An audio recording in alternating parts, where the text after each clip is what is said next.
Hi, I'm Julie Comstock with Cosmo Cricket. A few months back I taught you guys how to make what I call a box flower.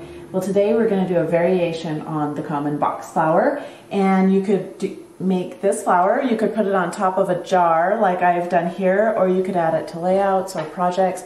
I think they'd actually be beautiful as Christmas tree ornaments.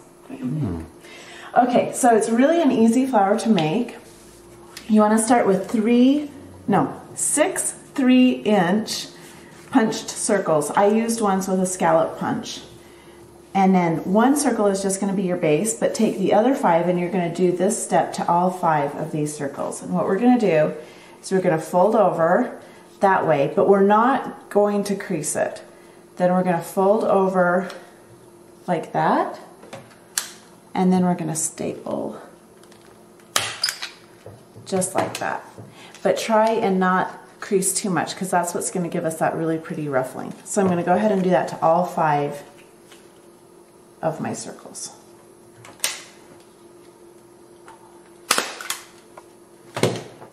Okay, so I've got all 5 of my circles folded and stapled, and now what I'm going to do is glue these together. So taking the first one, we're going to turn it over to the back side, and then we want the side that is just where the one petal is.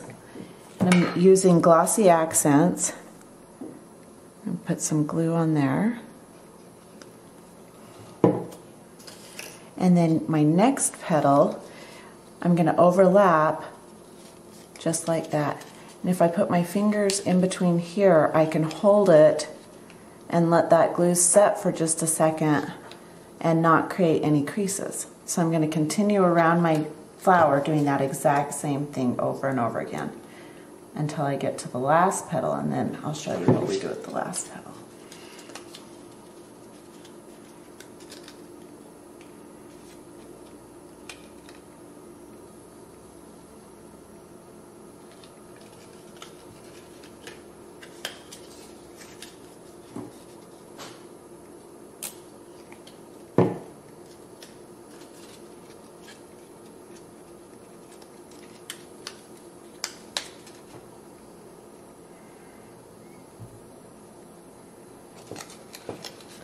Now the last petal needs to go over the top on one side and underneath the petal on the other side, just like when we made our common box flower. So I'm going to put a little bit of glue here, and then I'm going to add a little bit of glue here on this side. And then I'm going to put it in and hold it here and back here. Just like that. And that continues the circle all the way around.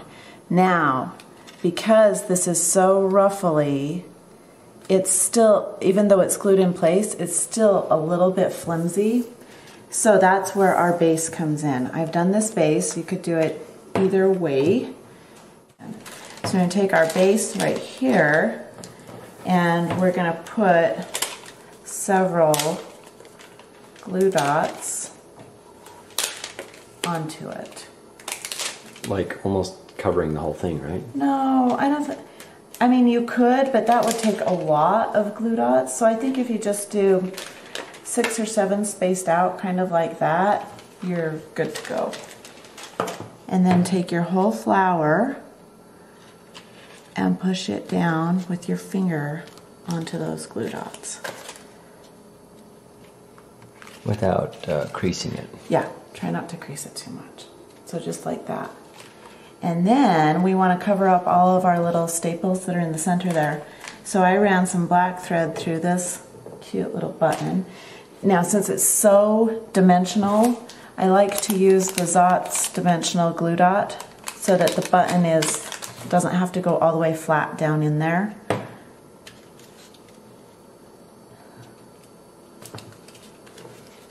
And there you go.